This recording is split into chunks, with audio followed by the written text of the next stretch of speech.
welcome to this episode of To the Point. I'm Neil Stanley, and today we're going to talk about rate surveys. When it comes to rate surveys, the calculation of the survey data is important to understand so that we interpret it in a healthy and productive way. The reality is that sometimes we use a weighting system to average the data. That weighting could be weighted by the number of branches, or it could be weighted by the size of the deposits in the institution that's being included in the average. Or it could simply be that each financial institution's average offering for that marketplace is counted one time in the average. In addition, we need to think about whether or not we're using simply the standard terms of the institution, or if there are also odd terms that are included so that we understand if it's really the full set of offerings or simply a selected set of standard terms. Lastly, we want to be sure that we consider in the volume, which is never going to be calculated into an abstract survey. We need to understand that volume is certainly relevant to understand what the marketplace activity is. So when it comes to the FDIC data, which is published monthly, we can see that there's data out there for each term, and that is weighted by the institution's total deposits.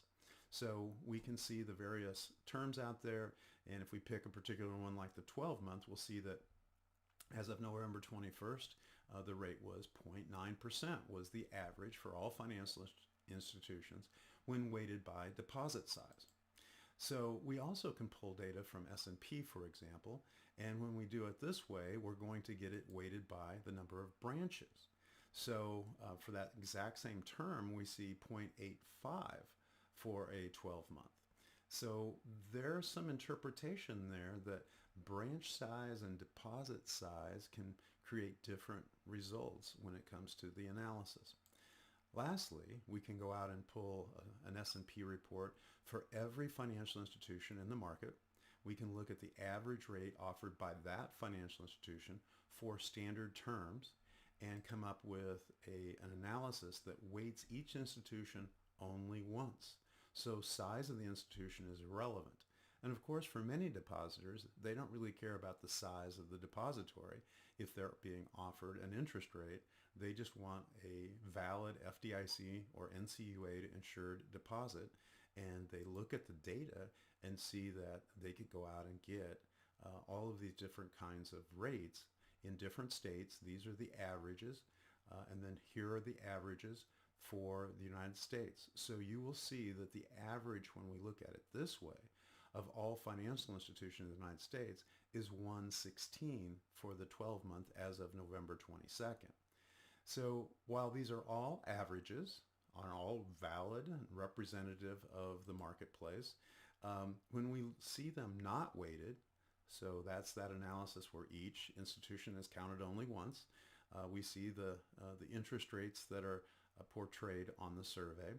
Then we see when they're weighted by the deposit volumes for the exact same term, you'll see a different interest rate.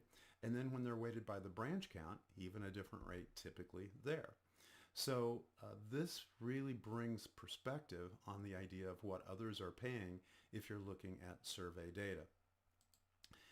We also need to think about the off-tenor or non-standard terms, because typically if you look at the adjacent standard terms to maturity and it were to interpolate between the standard terms to find the off term, you're going to typically find those off terms at a higher rate, and those are usually ignored in these survey results.